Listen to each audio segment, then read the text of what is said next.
seen that with some of these other leagues. But they say if you're in this level of the ladder, then we'll let you in the qualifier or whatever. At the end of the day, too, I don't know that it matters a ton to us. Like, the Grandmasters doesn't have to be the pros. If the pros feel like, because let's be real, I mean, these guys are often the best of the best of the best. Like, there is ladder play, and then there is pro play, right? Yeah. And they're not necessarily even close to the same thing. Even at the Grandmaster level, some of these guys are so amazing, right, that they go sort of beyond that, especially when they're sitting down, having prepped for and playing at a tournament. So if at the end of the day, some of the pros are sort of in their own category, and the Grandmasters just becomes like, dude, these are really great players, but maybe not the most awesome players in the world. You need to watch the tournaments to know who the most awesome are.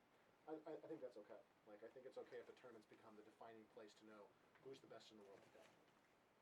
Since different ladders are varying skill levels, like most people regard Korean ladders the hardest, is there any plan for a global ladder?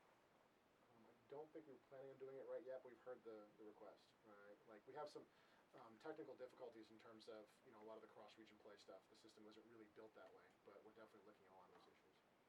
Did you want to add more to that, Al? No. Okay. That's about right. I got it right. All right. With some of the bigger tournaments using some of the stranger maps, like even some of them that incorporate into the ladder, like dual site or like test bug, how do you go about either A, thinking about perhaps assimilating them, or B, does that really influence Blizzard's map design? I think some. I think David does a ton of our map design. You want to speak to that, though?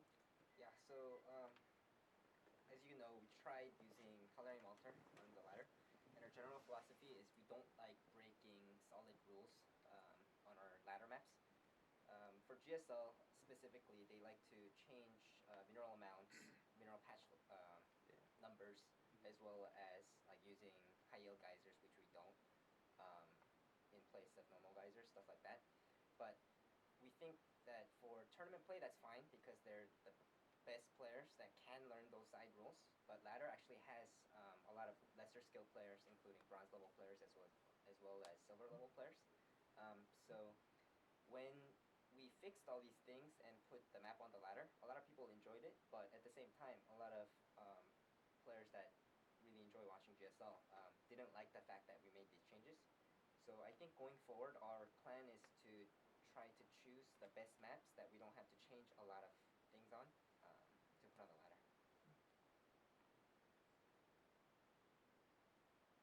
Is there anything you guys plan on doing with the custom game popularity system thing still? I mean, I know that just recently there was a couple new things which were added, which, I mean, a lot of us are grateful for just because something was done. But, I mean, essentially, like, the fun or not and the popular maps are pretty much the same thing because, I mean, if the map is fun, it's going to be real popular for the most part. And I've seen a lot of people having trouble because basically the first, I don't know, X number, whatever it is, right? pages are getting played, and then a lot of the newer maps and you know, there might be bigger maps and fun maps, but they're not up there and high enough so people don't know. So, I mean, when you say that the fun or not maps and the top popular maps are the same thing, I mean, that's not the intention. The fun or not system is supposed to identify those newer maps, you know, that haven't made it up. In fact, the ones that are on the popular list technically aren't supposed to be showing up in fun or not. Those are the newer maps that you learn, and then eventually go into the up and coming list, which then drives into the popularity list. So yeah, we made a bunch of changes in that 1.3 pass to try to address a lot of the complaints, and this goes back to what I was saying originally, which is we literally, in addition to all the stuff we already knew we wanted to do, we also went to the forums and the different websites, the map-making websites, and said, like, you know, what are the people complaining about? And we went and started implementing those, you know, search on the join screen and stuff like, yeah, categories and things. So we're constantly changing that. You know, we're looking at that. We're trying to make it better, and I think we hit up a lot of the big ones in 1.3. I think there's more stuff we can definitely do, and so it'll just keep improving. Now, Battle.net is a living, breathing service. You know, it's just going to keep on moving. I think the marketplace down the road will also help with that quite a bit, and that'll give us another chance to take a harder swing, you know, at that whole other experience to try to give more opportunities for our map makers to be known. Just going back to map design a little bit. In balance, on the smaller maps, we saw like Torquees and Zerg, they were really struggling, and as the maps and the tournaments got bigger, the whole thing started to change. So where is the optimum balance? Like, where are you guys balancing the game as far as map size, map design Did we goes? announce the next season's maps? One map only, perfect size? Yeah, we usually try to go for a mix, and I think David can probably speak more to this as well. We usually try to go for a mix. We know there's players who like rush gameplay. We know there's players who like more macro-oriented games. Tournaments can and should use whatever map size they want to use. In many cases, I think tournament maps should be and can be designed specifically for tournament skill players. You know, with whatever, 35 expansions, right? And they can handle that, while the rest of us would just be sneakily hiding expansions everywhere, and that would be how the whole game was played.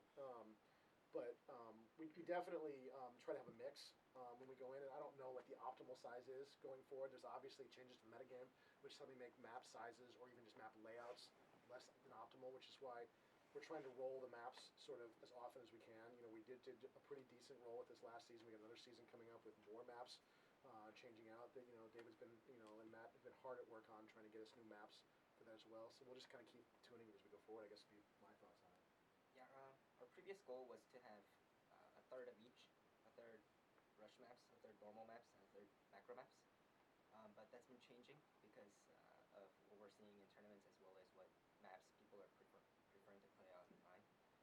And there are factors we track often, and these are what maps are played the most on the ladder, what maps are played the most in custom games, as well as players' view of what the best maps are. And surprisingly, all these three factors are very different. Yeah. Like one example is Tal'Darim is the third most popular map in terms of what people say they like, but it's actually down in like number 8th place in terms of play. So that means a lot of people are ignoring it. Yeah. Right? They're putting on their don't play list. Yeah. So but like Dustin said, we are trying to go for that diversity, and we are planning to put in 3 or 4 new maps into the next season, and currently those maps include 1 rush map, 2 normal maps, and 1 macro map. On the note of map size, are there any plans to support bigger maps like 512 by 512 or anything along those lines? Not currently. What's the most popular map thus far on the ladder? Is there one that just stands out by far It's that's most usually played? Selnaga or Shattered Temple, and it switches between the two Okay. frequently.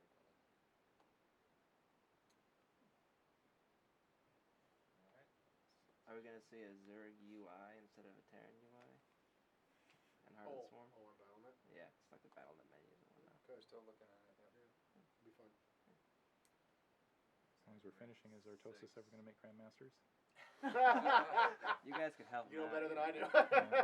They just laughed at you. They can't be good signs. Yeah. Do you want us to put him in Grandmaster? Yeah. It'd be really funny. I'm an Artosis fan. I love that guy. I love Sorry, I Artosis totally too. talked over someone.